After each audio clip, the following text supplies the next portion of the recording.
Obviously, it's something with that.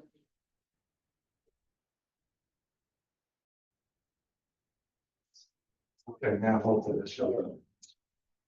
The whole reset.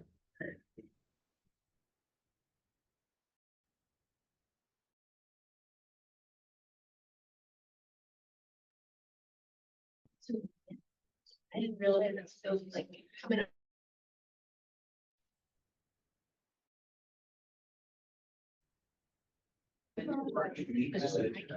Well, it's a data center, so. Double up.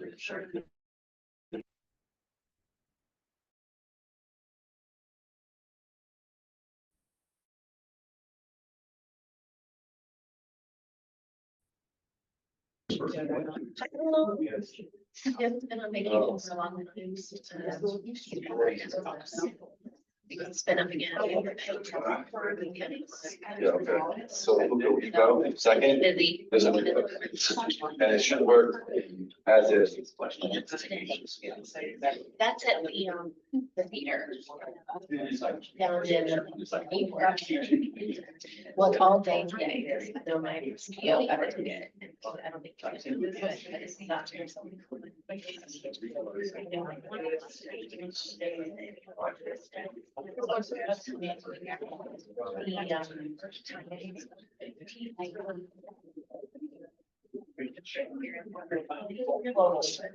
I'm really gross chapter here. They bought the whole thing and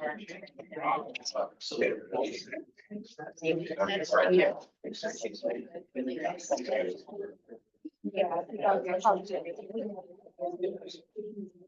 Your first slide and last slide. Yes. You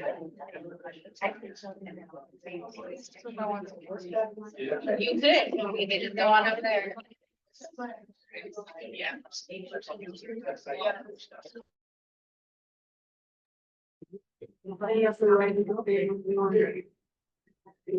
Also, it's big points.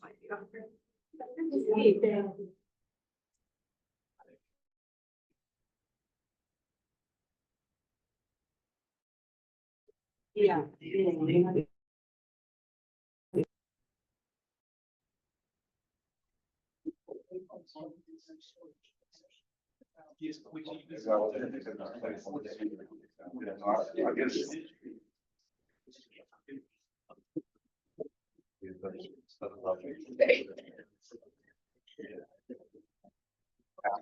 Now, there's scanning versus this. This helps us get our attendance per headquarters.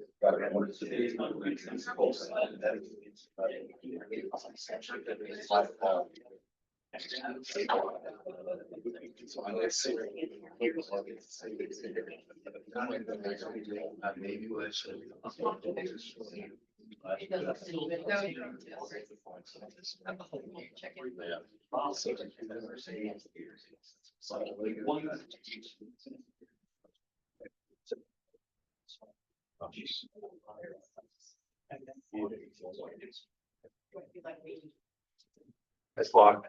Okay. Yeah, so this one's gonna, this door here, if you need to leave, there's a back door that's wide open. Let me go that way. So once people get up.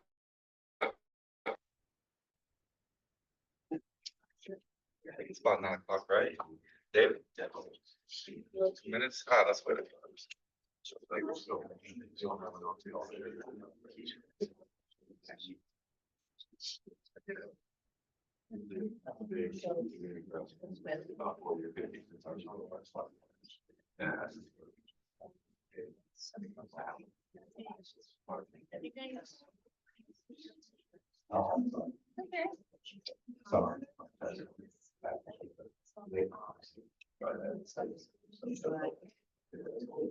There is.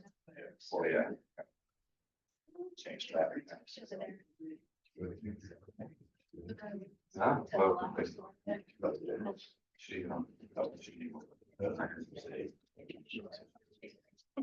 I know, like, oh, right. And I'm like, oh, so.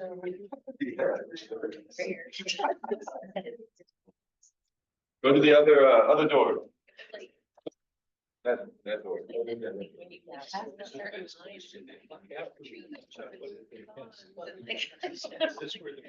Right, yeah.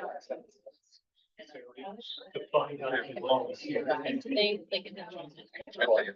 My son. Hi, Robbie. Came to my house. At the CEO conference, we were having a CEO party at our house, didn't you? Somebody in Apollo Beach, we did the water. But that was, I thought it was. Rob was on Phil's team.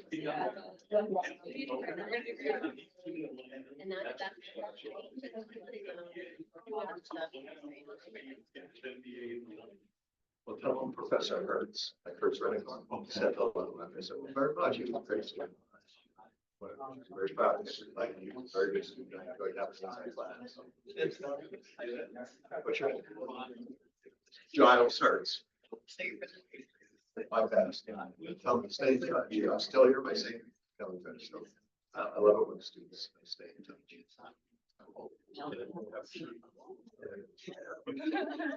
David. All right, good morning, Tampa. All right, big thank you to the University of Tampa for hosting 1MC, the special roadshow version of 1MC today here in the Lowe Center's pitch room. Pretty excited about being here. My name's Josh Ray. I do work at the University of Tampa here in this wonderful space. Before I get into the brief overview of what 1MC is about, I'd like to introduce one of my colleagues, Professor Giles Hertz, to tell you a little about CEO and the conference happening in Tampa in the month. Good morning, everyone. Everybody's day is off to a great start. As Josh said, I'm a full-time faculty member here at the University of Tampa, an attorney by trade. I teach business law and introduction to entrepreneurship classes. But in addition to that full-time job, I serve as the president and chairman of the board of the Collegiate Entrepreneurs Organization. We go by CEO. We are a 42-year-old organization. We're actually a 501c3 Illinois corporation. If you're familiar with how a fraternity or sorority works, they have chapters on college campuses and then they have a national headquarters. CEO is the global headquarters for college and university entrepreneurship clubs. So we have a lot of activities throughout the year for our chapters around the country, but our signature event is the $20,000 pitch competition. So we call it the CEO Global Conference and Pitch Competition. That's taking place this month, October 30th, 31st, and November 1st at the Tampa Hilton downtown. We anticipate having about 500 to 600 students at that conference from all over the United States and abroad, as well as about 40 speakers. Our first speaker on Thursday afternoon is the executive director of 1 Million Cups, Ola, to John. Forget his last name, but so he's our opening keynote speaker on the main stage. We do have tickets available for the general population if anybody's interested in attending, just very quickly. So Ola will be our opening speaker, and then Steve Distante, a very successful entrepreneur from Long Island area, will be on Friday afternoon. And then Bob Circosta, the Home Shopping Network, the first host for Home Shopping Network, will be interviewed by Dr. Rebecca White, the author of See, Do, Repeat, and the host of the N Factor podcast. They're going to be doing a live video and audio feed podcast from the stage. Saturday morning, Ron Laker, if you're familiar in the Tampa area, you're familiar with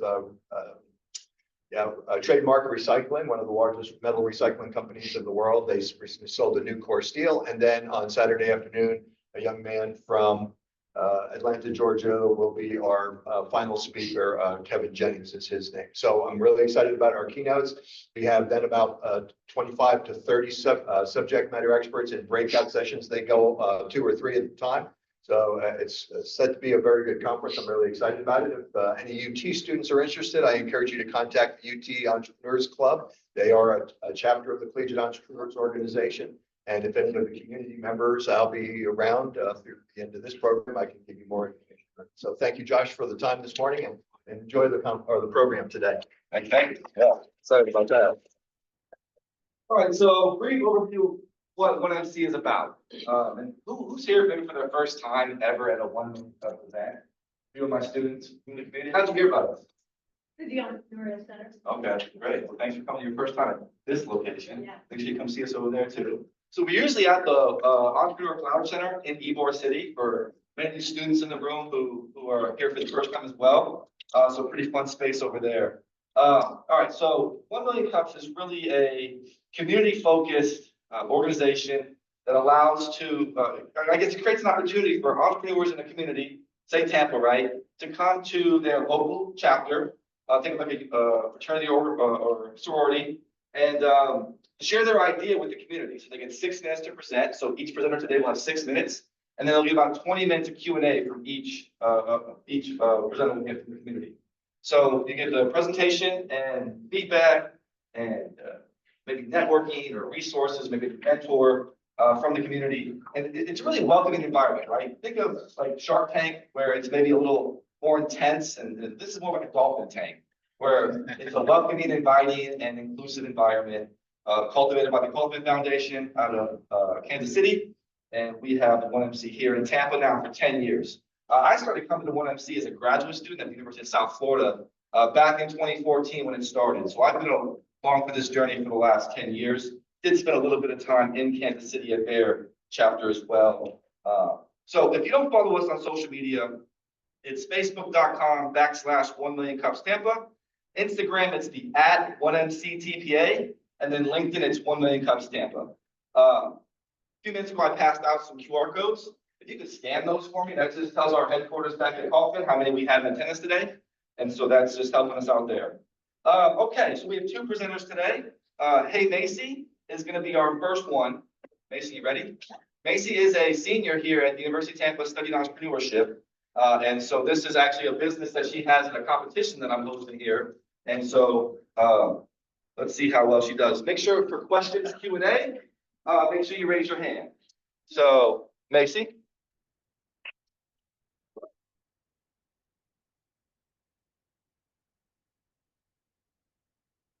Good morning, everyone. My name is Macy Breedlove, and I'm a senior entrepreneurship student here at the University of Tampa. I am the co-founder and CEO of HeyMacey. We're a makeup company for tweens so ages 10 to 15, and we're using affirmations and positive language in order to teach young girls how to speak kindly to themselves when they're learning how to use makeup. So I've been involved in the beauty industry for basically my entire life. When I was in elementary school, I would be sitting in my bright pink room, putting makeup on, talking to myself in the mirror, watching YouTube videos till I fell asleep. I was even making so many YouTube videos, you can see it there. But what I didn't realize at the time was that all these comparisons and standards surrounding me were just slowly chipping away at my self-esteem and my confidence. Similarly, today, girls are facing the same pressures, but just at a much younger age and at a much higher rate. So as you can imagine, social media plays a huge role in this, and there's just been numerous studies that show that sadness, depression in young kids is just rising drastically. And additionally, over half of all girls talking about the beauty industry say that toxic beauty advice is what causes their low self-esteem, and even more say that they just feel like they can't live up to the beauty standards that they're seeing online. I can relate a lot to this, and I mean, I've definitely experienced a lot of the feelings that these girls are experiencing, but they're just having to do it at a much younger age because they're entering the beauty industry about 2 years earlier than any previous generation. This is a basic mock-up of what our products would look like, and all that leads into why I started HeyMacey. Our mission is to empower tween girls to identify their strengths, love who they are, and lift each other up by changing the foundational language of their emotional scripts and connecting them through our cosmetics and experiences. Up here are the 3 products we're going to be launching with, just a basic mock-up of what they're going to look like. But we have a tinted lip balm, a mascara, and a brightener. And every HeyMacey item begins with an on-product affirmation. So when you pick up the item, you're almost forced to read the affirmation to yourself, creating a daily habit of positive self-talk. Other than our products, we're also going to be hosting events and experiences such as, hiking day trips, retreats, conferences, in order to build a really strong and supportive community for these girls.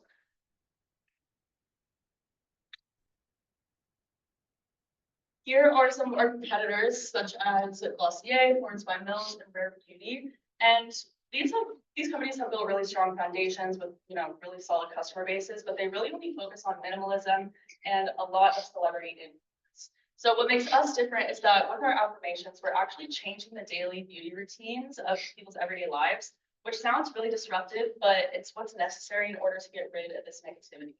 And other than our products, like I said, we'll be hosting those events, and we'll also be building our community online by attaching a QR code to our products. And that's going to lead to things like podcast style lessons, self-discovery resources, as well as education on how to use our products and education for parents on how to talk to their kids about makeup in the most productive and positive way for their child. So up here, you can see some Instagram images I've pulled from my competitors, and they really kind of just exemplify this it girl, you know, the girl with the perfect friends, the perfect life, the perfect look. And when you promote this type of unattainable lifestyle, it causes people to say some really nasty things to themselves and really nasty things to other people. Such as, oh, are you sick? You look so horrible. Or, oh, you know, you have something all over your face, right? All of these quotes are very real. They're what either like my friends when they were younger, or my roommate's 12-year-old younger cousin who's constantly saying things like, I'm fat, or I'm ugly, or wait, I need to go put makeup on first. You know, people at school calling her big back just because she's athletic. Another story that still shocks me is a separate 12-year-old girl who was running late one day to school and didn't have time to put makeup on. So when she got to school, her friends later that day posted a picture of her on Instagram with the caption, "This is what so-and-so looks like without makeup." And she refuses to ever leave her house or go to school again without makeup on because of that experience. Personally, I still remember a time in elementary school when a girl made fun of me for wearing makeup, and just countless other times where I just felt like I'm not enough for these beauty standards, you know, not social enough, not pretty enough, not skinny enough, whether I was talking too much or not talking enough, whether I was too unique or, you know, not unique enough, not blending in. It's just a constant and exhausting cycle. And it's all why I created this brand for my younger self, for the Macy that's sitting in her bright pink room, you know, talking to herself in the mirror, putting makeup on. I wish I could go back and tell her that she doesn't have to change who she is to fit in or to be like other people or to make people like her, you know, that she's pretty with or without makeup, and that everybody deserves to be heard and to be chosen. And our products are going to be that voice for this generation. They're going to be telling them that they can be whoever they want to be, and that they should really surround themselves with people who really love them to shine. My lovely partners that I'm surrounding myself with for this venture are Stephanie Loper, a licensed social worker, as well as Alyssa Lorch, who's our marketing and strategic planning specialist. And together, our goal isn't just to create another successful company in this industry, but it's to actually create a kinder and safer blueprint for beauty that just raises the bar for every brand, every tween, and every parent who cares. Thank you. Great job. Okay, so before we get the question from all of you, how we kick off the Q&A part is, Macy, how can the community help you? So one way that the community can help us QR code, but we have a survey where we're collecting data from parents, from tweens, you know, from anybody. So go ahead and take the survey if you can, and it would be extremely helpful if you can send it out to, you know, any siblings, families, teachers, really just trying to get it anywhere. We're also just looking to collect or connect with local influencers for when we launch our products, as well as, you know, manufacturing experts, because that's what we're really focusing on right now. And then also just following us on Instagram, you know, and supporting us through the day. Great job. So we'll open up for questions. Make sure you raise your hand. Are your products cruelty-free? Yes, we are really valuing cruelty-free and trying to make the ingredients as clean as possible, and then also just making them like light, not harsh, safe for young skin, because part of the, you know, trend, like girls are putting retinol on their face at this age, and it's just not healthy for them. So we're really trying to make the products as basic and safe as possible. Will the packaging also be sustainable or? Yes, yeah. It really depends on the manufacturer that we end up choosing, but a lot of the ones that I'm sampling right now have, you know, the sustainable packaging as well as clean ingredients, cruelty-free, and vegan as well. The products made in the US in the packaging? Yes, yep.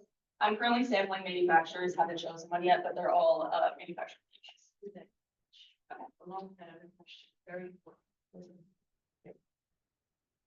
Great presentation, by the way. Thank you. I was kind of amazed on how you were able to position your brand against competition. Have you trademarked your name, and do you intend to do that? Yes, we have trademarked our name. It's still like being approved, but we have the intent to use files. So HeyMacey is locked. Macy, great presentation. I'd love to see all the changes that you put in there. The impact was definitely at like tenfold. So great job. Thank you. Talk to us about, I know that you're currently interviewing manufacturers. What is your targeted date to have a product?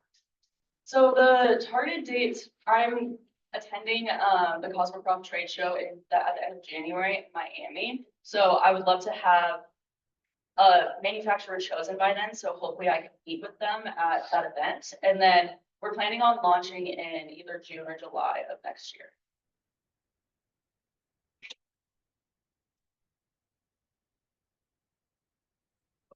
Are there, so sometimes presenters take stuff out of their presentation because they have a 6-minute limit. Is there anything else you want to tell us that you weren't able to in 6 minutes? Ooh, great question. I think one of the big things that really helps support our brand is my partner Stephanie, who's a licensed clinical social worker. My contact stuff like that. But she has had her own practice and has lots of clients and really focuses on young girls, as well as parenting and just like growing up, like the adolescent behavior. So she's really helping us with the correct words to use, the correct language. She's making a podcast for us with, you know, some of her clients that it's going to help just kind of give these girls, make them feel like they're not alone, you know, in their feelings. Topics like anxiety, you know, friendships, just basic stuff. And then we're also creating some midweek check-ins that we're going to be sending to people. We're still debating whether we want to do an app or not. That's a whole other, you know, ballpark to tackle. But that's something that I think really helps our brand is her, you know, experience of like 30+ years with that. So. I think that that's a progression that will help you build that community. One of the things that we talk about in 1 Million Cups is get your product line, start making that money. You know, make sure that you've got the MMR, monthly recurring, MRR, and for annual. And once that is in place, then you can look at, okay, let's put together a task. Let's figure out what the cost is going to be and how that's going to drain the income coming in. Because as you're looking at financing or investment, they want to see that continual cash flow that's going to offset that. Okay. There is a podcasters association here in the Tampa area. So once your person creates that podcast or that dialogue or that content, you can then apply to be on anybody's podcast. They're always looking for content. So there's going to be a natural way for you to get that information. Okay. Thanks so much. You have a signature product, like which one am I? Well, we want to launch with those 3 products, but really focusing on the tinted lip balm. That just like segment has grown, I think like 19% in the past couple of years. It's just really, really popular, especially with this age range. They want like a fun tinted lip balm. Everybody's coming out with one. So that's going to be like our main hero product that we really want to focus our brand. Are you gonna focus on like more like natural kind of makeup as well? Because like now like kids between ages of 6 and 10 to 15. Yeah. You know, you just love outfits, like the blue eye, like Right. eyeliner, it's just crazy. Kind of like quite a that's a lot for like 10 people. Yeah. It's gonna be more like natural kind of. Yeah, so it's gonna be definitely, I think what's gonna help with that is the education we're gonna provide on like how to use our products. And I think that's what's gonna help the parents also get along is that the education is gonna be, you know, really natural makeup looks, but we also still don't wanna, you know, kind of cut off their creativity if they want to have fun with the makeup. But that's kind of why we're starting off with just like the basic, more natural products. I would love to, you know, expand to like a full line of more products, but I think with the education, we can kind of help with that and, you know, have different videos, different learnings on, you know, different scenarios, whether you're going to school, whether you're going to like a school dance, or whether you're, you know, just having fun. But that's it. Consider, I just went on to your Instagram and Oh, yes. it looks brand new. Yes. Consider start off with something simple, Mhm. little 30-second snippets just to start getting the positive messages out that you want to pick up. It only takes, it's very quick. Yep. And you can do it every day and you can start building yourself up slowly as the subject matter is. That's definitely beginning. So first of all, I love the premise. Thank you. I think it's terrific. I think it's timely, and I think it's absolutely a problem in terms of young girls getting the right message at the right time. So kudos to you for that, and putting your energy into that. It's really meaningful. I think there are things you've probably already heard. This is a super crowded space. Okay, beauty is so hard. Yeah. And I think it's really timely for you because there's a lot of press right now around things like the Ami Coley losing out and like what happened to her. What's going on right now with Bobby Brown. She's doing a lot of podcasts right now because she's got a book out and that's a Jones Road and you know, what's going on there. So lots of great lessons for you to learn, to pick up on these podcast books and things to read.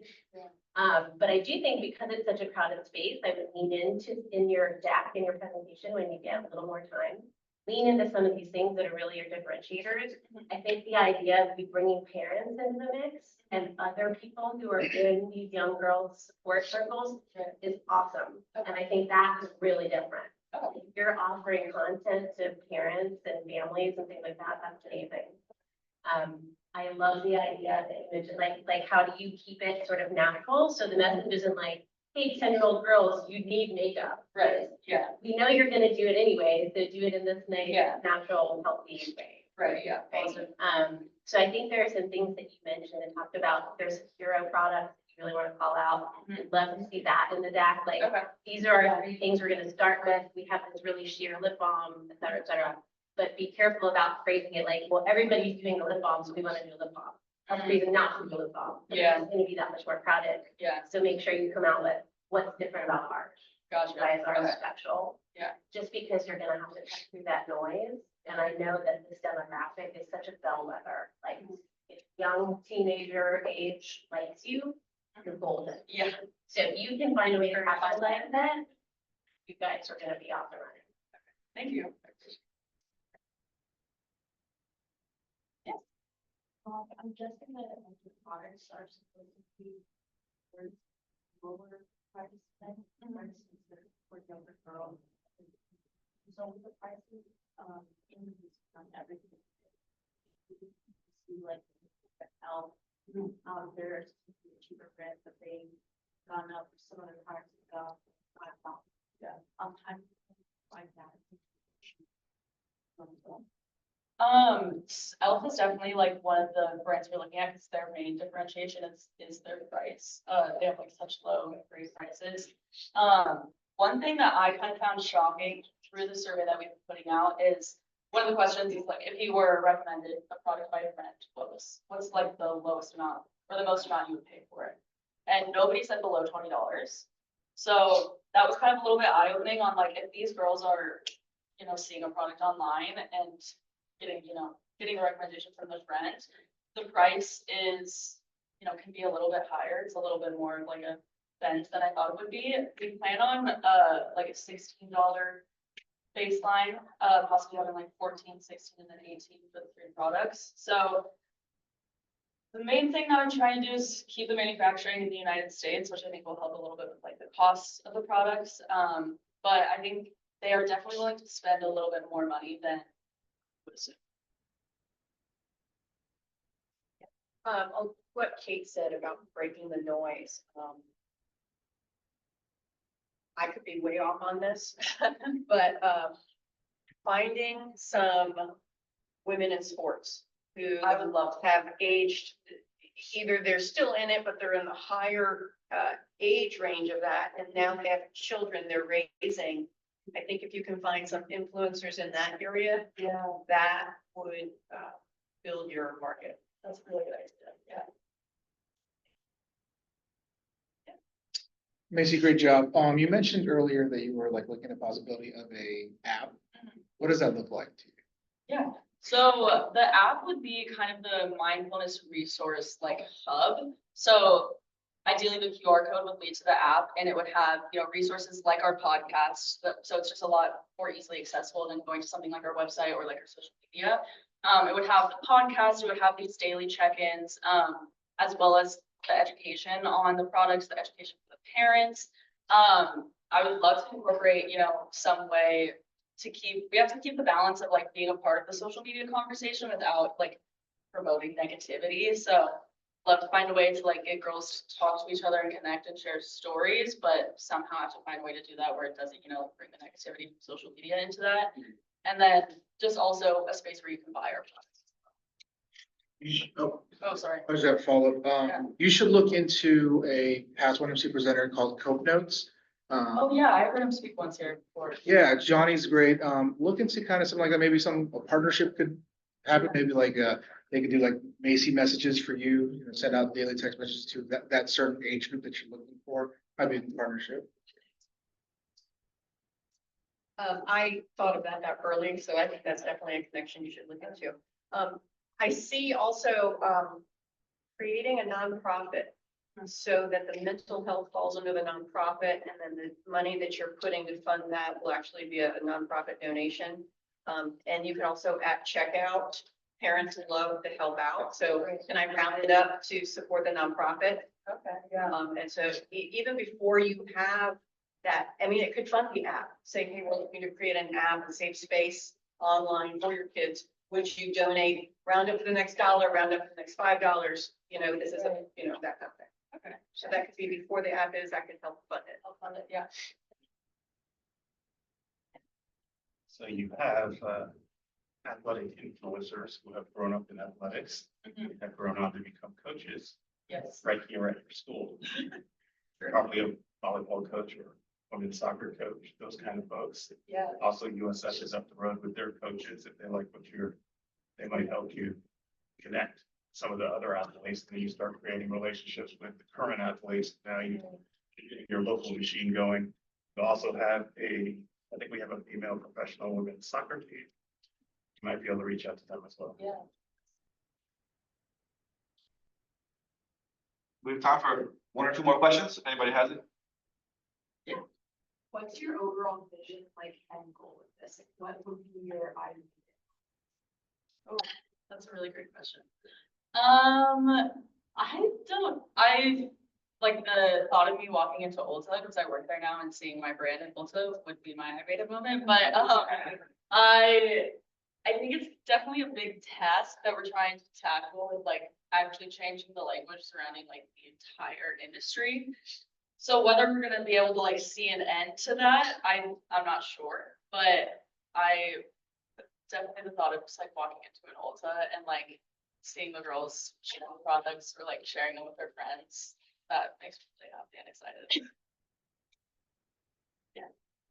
Catchy jingle for young kids Yes. that, like, it was basically can help expand. Yeah. We're kind of trying to come up with a jingle for our podcast, so that, yeah. One more? All right. Great job. Thank you.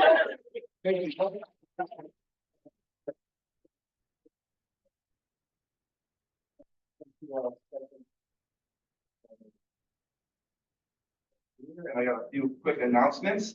So we'd like to thank the sponsors, the sponsorship we get from Hillsborough County at the ECC. So big thanks there. Thanks today to the University of Tampa for hosting us on our road show.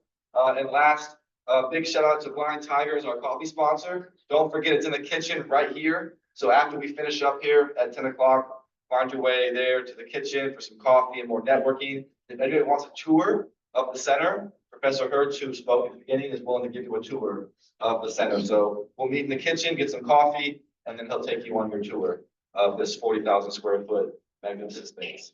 I want to recognize a few Tampa Bay chapter organizers, right? Dr. Shane Smith, Miranda Kelly, Julia Coffey, who is our Blind Tiger rep, Walter, and I'm Josh, and Pamela, and David, and Kate is new. Welcome. And then there's Lynn, Cassidy, and David as well on the team, and she's next. Victoria Torres, our social media manager also. So thank you very much for being here. And lastly, if you're maybe in Orlando or Ocala or maybe Miami, there's chapters there on Wednesdays as well at 9 a.m. So if you're in that area, pop in, say you're from Tampa, and they should welcome you with open arms. Actually, St. Pete too has one also. Or if you're in another state, check to see if their community has one. All right, next up, Luca. He's also in the same competition that Macy's in. So we're gonna have Luca Menezes, I say it right? Menezes with Memooh come present. Come on up, brother.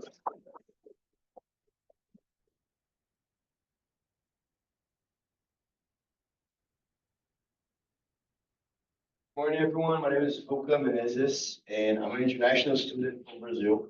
study entrepreneurship here at the University of Tampa. One thing that I noticed here in America is that businesses that take off here, they almost always end up showing in Brazil a couple of years later. I guess we're just big fan of the States down there, but I decided to take advantage of that pattern and see the innovation that happens here, bring it to Brazil, adapt it a little bit, and create innovative businesses.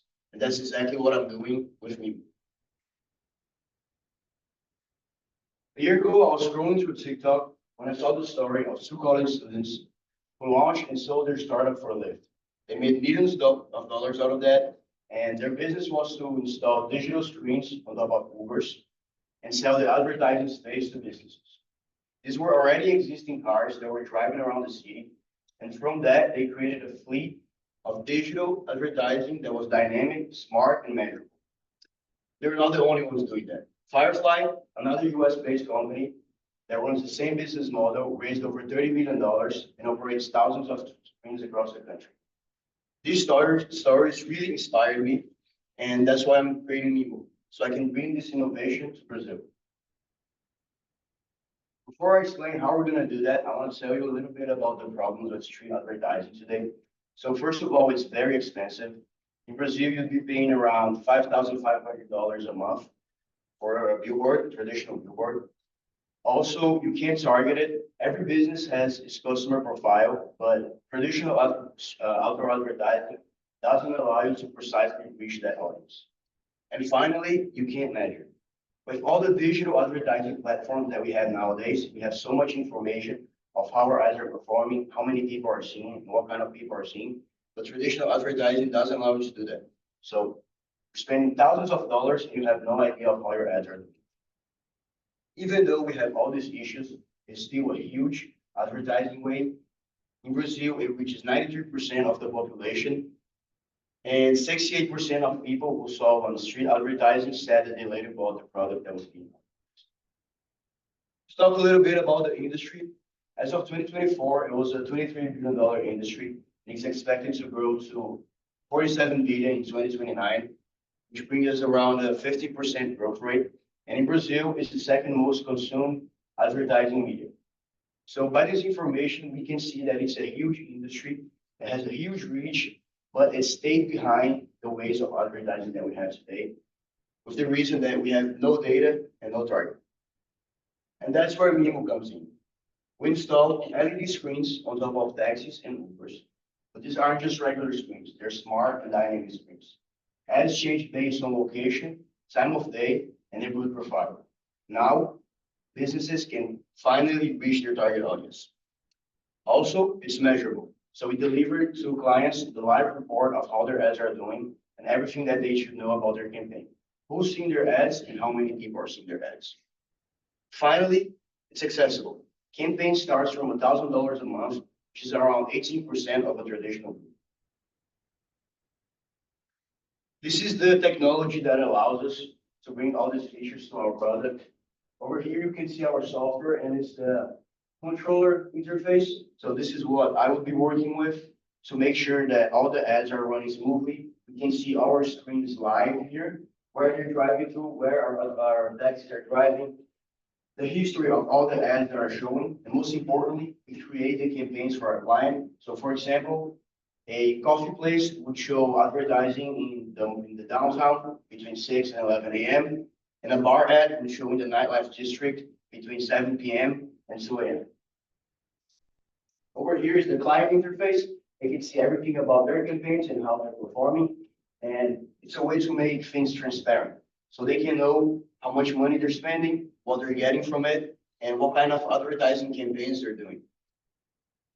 Finally, here's the real innovation, AI analytics. We install AI-powered cameras in our screens, which looks into the streets, and they can tell when a person looks at the screen. These cameras, they determine people's age and gender, and they can count how many people are looking at their ads. So instead of just telling advertisers that people are seeing their ads, now we can tell them different age groups, men and women, and give the total for each. Talk about a little bit about our business model. So as I said, we sell the advertising space businesses. Pricing is very flexible depending on how many times your ads are showing. where you want to show your ad and time of the day. We have recurring campaigns, which gives us sort of a predictable revenue. And we have a driver partnership. We pay them monthly so we can install our screens on top of their cars. We're targeting advertising agencies which manage the budget for large corporations, marketing directors from medium and large businesses that want to advertise in an innovative and affordable way. Right now, we have a fully developed software that's been validated by our partners in Turkey. They developed the software and they're running the same business model. They're getting 50% equity in Memooh in exchange for the software that they're going to give to us. We have our first 30 screens in production, which will be ready to launch in January 2026 in my home city of Fortaleza, Brazil. Thank you so much. This is Memooh, and I hope you enjoy.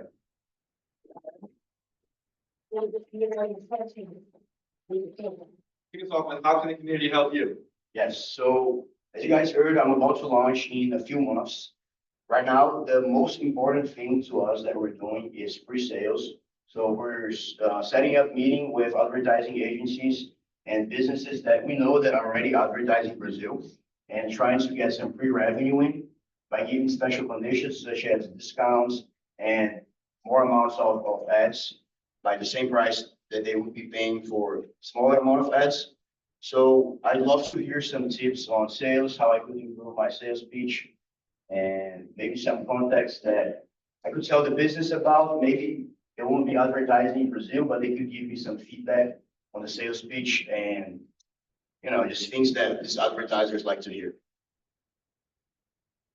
I don't know if you said, I might have missed it, but how much would you be asking to pay, or to pay to have these advertised or advertisement on cars? Yeah, so the contracts, they start at $1,000. But as I said, it really depends on how many ads you're getting, the location, the time of day. We do that because obviously some locations and times of day will be more premium. So if you want to advertise in downtown, it's going to have a different price than if you want to advertise outside of the city. Fantastic presentation. Quick question. Have you considered the privacy ramifications of AI track people that their consent? Yes, so our AI technology, it doesn't record or take pictures of anyone. Everything that it does is look at the face and inputs the data. So it says, I just saw a woman between 20 and 30 years old. That's all it does. It's not taking pictures, it's not taking photos. And Brazil doesn't have any regulations against that. So my recommendation is just start thinking about that. Get with a privacy act, or privacy attorneys, intellectual property, so you can be well protected. So I can possibly see somebody like get after you. Recommendation I'll give you is a company called Cywork. Cywork. And check them out. They do advertising on billboards, and it's very, very targeted. So you might want to check them out and get some lessons from them. Okay, thank you. What does the ad look like? What does it do? I mean, is it dynamic? It moves, it swipes? Yeah, so you say something? show 10 seconds ads, and I'm gonna go back to the part where you can see the screen, so you can get just a bit. And so, yeah, there you go. So right here is the screen. We show 10 seconds ads, Okay. and depending on the neighborhood or time of day, it'll be showing different ads. Some clients, they choose to just advertise everywhere, so they'll be always on the loop. So it's dynamic. If Yeah, close, it's the dynamic. next ad will be, okay. Yeah. And so the follow-up question is, how do you track who watched that? You said something about the metrics. Yeah, so it's what he was talking about, the AI-powered cameras. They look, if a person is looking at the screen, and they can say whether it's any pressure or not. If it's just someone walking by and it didn't look at the screen, it won't count. But if it looks directly at the screen, it counts. Great presentation. I also had some concerns. As soon as you said AI cameras in there, I went. And then they're like, well, that's Brazil. And we just said that if Brazil's 2 years behind, so they're already doing that here. So again, making sure you have a tight code that nobody can hack. And I mean, that's just a concern. With that being said, I got back from Japan and you could also charge more for having an iPad inside the car on the back of the headrest. I still have the jingle of the ad that was playing every time I got in, no matter what area of Tokyo I was in.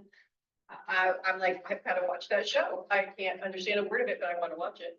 Yeah. So you've got, even though they might be on their phones, it still is going to hit them. Right. So there's actually a company here in the US that already does that. It's called Octopus. And we've thought about that a lot, but we'd be really concerned about people stealing the tablets. Well, the Uber driver's not going to let somebody steal the tablet. I know, but Brazil, it's a difference. Fair, fair. But we definitely analyze that. Then in the same vein, if you're concerned about like safety of your hardware, whether it's a tablet, how do you ensure the safety of your screens or like, whatever's on top of it? Right, so the screen is very big and they have, they're locked, so the car is racked. They can only open with a key that we have. So it is possible to steal it, but it's way harder as you have to get on top of a car and break this thing and carry the screen. I'm sure it can happen at some point, but it won't be something that will stop us from. So it costs $1,100. With imports and taxes, it goes up to $1,610. And with the camera system, $1,900.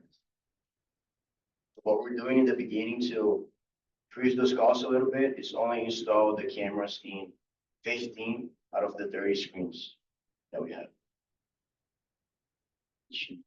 I was just gonna say, following up with the theft prevention, you know, if you're already putting all this extra stuff in there, presumably having some sort of GPS tracker built in, because obviously if someone's inside of the car, but that Uber driver goes home, and if it's too much of a pain in the butt, we're not gonna take that off at the end of every day and bring it inside, and not have a safe place to bring it inside.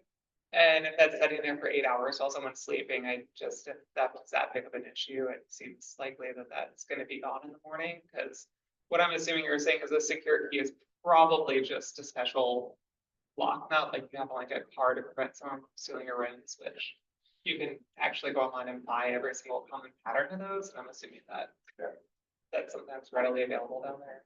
So there's this thing in Brazil, and it's where one person will buy 6 cars or 10 cars or whatever, and they will rent these cars to people that want to work with Uber, but they don't have the money to purchase a car. So by working with this type of people, you have the certainty that they're keeping the car safe somewhere, you know, because they'll have another driver working in the morning for 6 hours, and then someone else will pick up the car and drive for more 6 hours. And then also at night, and then when it's done, they bring it back to their facility and keep it there. Okay. So this is the main type of people. Gotcha. You said, okay, I'm bringing back the money thing again. You said it's gonna be $1,000 for an advertisement that's gonna display the 10 seconds, correct? No, so That's right. it's $1,000 for 100,000 ads. Each ad shows for 10 seconds. Okay, for 100 or 1,000, sorry. 100,000 ads, and each ad shows for 10 seconds. It's Okay. about 27 hours screen time. Okay. $1,000. And you'll someone there. So when you are like giving out these ads, you're assuming there's a certain number of drivers in the area at all times. If there's any fluctuations, because when you work Uber, you can decide not to work one day, you sell homes like that car. If there's any fluctuations in like driver capacity, how are you gonna be able to mitigate that risk? Yeah, so the software that I showed, it allows us to track all the screens. And it tells us which screens are on, which screens are off. It gives us reports of how each of the screens for how long it was on. We have all that information. So what we're trying to do is work with a minimum amount of hours that you have to drive. Because of course, we don't want to work with the Uber drivers that are just doing it as a side hustle and are driving out of 3 hours a day. We want to work with the people that do that for a living, because we want people that would drive as much as possible. And we also come in with variables that the more you drive, the more you get paid. You can incentivize them. I think someone in there, their question. So I was thinking about the whole, ride share, the market, whatnot, but you may want to like limit the risk of what we talk about with the drivers by investing in your own fleet. That way you keep it in-house. Long term, I don't know how big you're gonna do this, but that can actually help keep more control of your assets and more of a valuable position when you start looking to grow and raising money, right? There's some of these questions and concerns are gonna surface. So just start thinking about that as maybe the next step of your progress again. So I lost the first part of it. You said something about our fleet. Fleet of cars. Also having our own car. Exactly, yeah. Okay. Start considering that. That'll be very helpful. It'll be a strong value proposition when you start going into higher capital rates. Because at some point you already have 50% of somebody wanting to giving away your equity from the outset. So look for a way to incentivize somebody to actually invest in your company going forward. All right, thank you. Yeah, I got some questions. So you say that the system per car is $1,800? Yeah, the screen I is, didn't get that. yeah, it's $1,900 with imports and taxes. So the system, to put the screen. the screen and everything. Okay, so and you want to hire those Uber guys to put your screens there? How are you gonna do it? I mean, Yeah, so we're gonna pay monthly for the Uber drivers. Just so we can have the screen on top of the car. so you're gonna pay them? Yeah, we're gonna pay them and we're gonna say, hey, I wanna rent the roof of your car, just keep driving as you normally would. I will put all the costs, all the installation costs, maintenance costs, you don't have to pay everything. Just pay with a small fee so I can have my thing on top of your car, and I'm gonna make my business out of it. So how much you wanna pay them, you know? So the minimum wage in Brazil, as crazy as it sounds. Just say dynamic pricing. They'll understand it. Yeah, but it starts at around $150 a month, which is close to the minimum wage in Brazil. So you're gonna offer the minimum wage, say, I give you the minimum wage, let me put that there. Gotta start somewhere. What? You gotta start somewhere. And the Uber drivers in Brazil, they have a big program now because they just started getting taxed by the government. It wasn't a thing before. Well, I was really looking for extra. Yeah, that's good, yeah. That was gonna be my question, by the way. I actually don't think the AI, recognition like that. Huge concern that also for younger generations, we kind of broke with technology in our hands and having it be social media all the time. You have to agree with certain pieces, like the audio on the phone, so they can hear you, whether you're using the app or not, having access to your camera. So that's been around for a while now. My only question is, how long does it retain the information for, and how of the users that are looking at the advertisement, and then do you get information on that every day? How frequently? Get information every second. So it looks at the person and already outputs the information. And as to how long we keep it, we have it forever. You can download it as a PDF and, send it to our clients and everything. The only thing that we don't keep, as I mentioned before, is people's, is the videos or the photos. It doesn't take any pictures, it doesn't take any photos. It's looking live and then getting. Just wondering about charging more for areas that are heavy foot traffic, where those ads that we've seen a lot. Yes, well, what we want to do is divide the city between 3 zones. We have like zone A, B, and C, and then pricing change based on that. And also rush hours and regular hours. So we have those 2 measures. You mentioned that, your target customer is these marketing firms or SMBs that are in Brazil, right? Yeah. That's your target market. Be sure in your campaign, you mentioned, hey, can I have some tips about sales? talk in their language. So they're gonna want to hear about impression, customer acquisition cost, right? That's what they think about. They want to know what they're paying for these impressions and what the cost per impression. And to her point, like you can make these different models and create these different packages. So in your, depending on the competition that you're doing, what the goals are on the criteria, I might think a little bit about adding a slide on that to your deck about how exactly you're gonna go to market and create demand and how you're gonna sort of merchandise it, if you will, to these folks so that they can see that really clearly. And I also, if you haven't already, make sure you interview a lot of those kinds of people that you want to sell to, so that you can come prepared to judges or any investors and say, I've spoken to X number of marketers in Brazil. They're super excited about this, and I have data to back it up.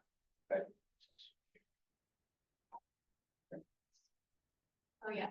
In long term, would you say, is your target just the Brazil or in general, do you think it could work like in other countries in South America? It definitely could. Brazil has a 250 million population. We have 16 cities with over 1 million people. So it's a huge market to serve. But yeah, I'll be definitely interested to other cities, other countries. So you're saying that this is not really done in Brazil, correct? So what happens with the distractions, with people that are also driving on the road, and like, wow, there's that thing on the car, and then they're looking at it and reading it as they're driving. Right. How are you gonna market so it's considered safe for those people that are also on the road? So billboards are already a huge thing. So the digital ones, and we have it here in San Francisco, but not as much, big screens. So it already exists. You know, maybe yes, it's a bigger distraction because it's right in front of you. But to be honest, I haven't thought about that. It's definitely something. The device, the thing that goes on top of it, what does it look like in the form? It only displays the ads on one, two sides, or is it four sides? No, it's only two sides. It's only two sides? Yeah, so it's like a Yeah. double-sided TV. Basically. Okay, And it's kind of thin, so there would be no way to show. you're not able to make it four sides, We could, I haven't seen anyone do that, correct? but. I mean, you're buying eyeballs, right? So you're selling this from people that are buying time, people that are walking or driving, right? So I would think that whether you're front, you're parking on a red light, people are seeing the lights, you know, Yeah. their mirror. Or if you're driving behind, you're not able to see on the side. So that's why I was asking about the shape of it. Yeah. If you're able potentially to see four sides, then you have an opportunity to get more eyeballs. That makes sense. So I have a question. So it's $1,000 for about 27 hours, right? Does that include adjustments for weather and different things that would cause the advertising to not be seen? No, it doesn't. I mean, we expect that even though it's raining, people still driving around. I mean, there's no way we could count these factors in, but I believe it will be a small percentage of, you know, the total big picture of your advertising in a month. Maybe it brings the days, you can get less cars. But again, this is something that the advertiser will be able to know because we're measuring impressions. Well, that's just it. You got to price based on impressions, because that's what they're gonna pay you for. So if I buy 1 million impressions from you, and that makes 4 weeks to get, great. 6 weeks, great, whatever. Like, that's how advertising now works in print. If I go to the business journal and I buy some ads on the website, they are selling me a number of impressions, and they think, yes, well, we think it'll be about 4 weeks, given our readership and our open rate, da, da, da, da. But I'm paying a certain number of impressions, so if they have to go longer than that in order to get them, then that's okay. So what you said about dynamic, making sure you keep it flexible. Somebody's paying you for that, for a number of. Around those like time, not information, so you don't worry about information, but time. You promise 25 hours, money. If there's rain, there's no car driving, then the next month they get 2 hours back that they didn't have for the previous month. But you promise the hours.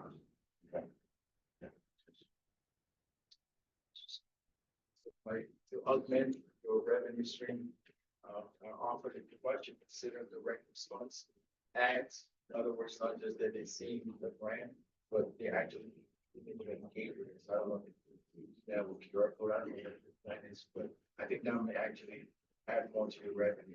Offer those advertisers like that service. Yeah, that makes sense. And we incentivize them to be as creative as possible with their campaigns. So if they want to put QR code, discount, or anything like that, they can control everything that shows on the screens. Of course, it has to come through us before to make sure that it's following the rules and stuff. But yeah, They're just being able to sell that to them as additional service too, so. like make the designs for them. How is when you're, or the little person's driving, whatever, the AI recognition, how is it gonna make sure that I'm looking at the video itself and not looking past it? I'm looking at you right now, but it looks like I'm. So it can't get 100% of, accuracy. We'll give the advertiser the information that we have a 10% failure rate or something like that. Since it is a screen, even though you might not be looking at it in the moment, like you're looking after it, but it's in your field of vision, so no later you should guys. Are you thinking to sell the software or rent the software to other companies, for example, in another country? And also, are you accepting investors? We could sell the software to other countries. So this deal with the Turkish partners, we have ownership of the software in South America and North America. And then they cap Europe and Asia. So yeah, we could do that for sure. And I am actually looking for investors. Our initial raise is $100,000, and we already have 50. So we have that 50,000. Maybe just a final thought for you, I know we're at time, is that, and I would say this to any founder who's going into, especially a geographic region as the first, you're going first to market and this is being done, is just to make sure you fully examine why. Like what's stopping fire from going down there, and why hasn't anyone else come here first? And do that kind of troubleshooting so that you can maybe keep going into it. Right. Yeah, one more. I just want to tie in what everybody has said here to try to filter through the noise. So you're going to be selling to the marketing experts. They're going to want to hear impressions. And so you may need to consider tweaking. You're going to get this many ads. Instead of ads, you're going to do impressions. And because you have that ability to give data on the fly, you're going to be able to send them a report. Hey, you didn't get the impressions. We are rolling this over to next month to, that will offset your buy next month. So that they don't have to think about it. That's one of the things, you're building trust, and you are now not just an advertiser, but you're a trusted advisor. You are telling them, we didn't utilize all your money. You didn't get the benefit. We're going to roll that in. So those kinds of things. And you can tell people where you're going to pay a higher amount for impressions, or you're going to pay a lower amount for hours on the top of the car. There's two ways to build that. Great job, girl.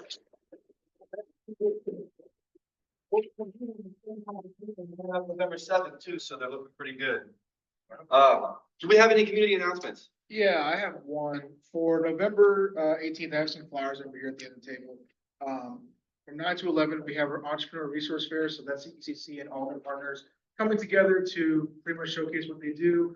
It's a great place to make connections and network as well. Take a flyer. You can also scan the QR code that's on it. This leads directly to our calendar of events.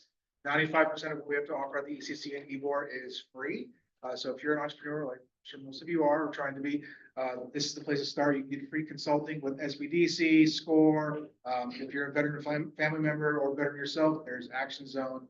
If you have more questions, you can come talk to me now. Any more community announcements? Not promotion of sales of things, but community announcements for events and activities. Anybody? All right, I think that we're all set. Second ECC next week, 9 a.m. Give a tour with two great presenters again. Yes, if you want a tour, meet in the kitchen. And there's also Blind Tiger Coffee available.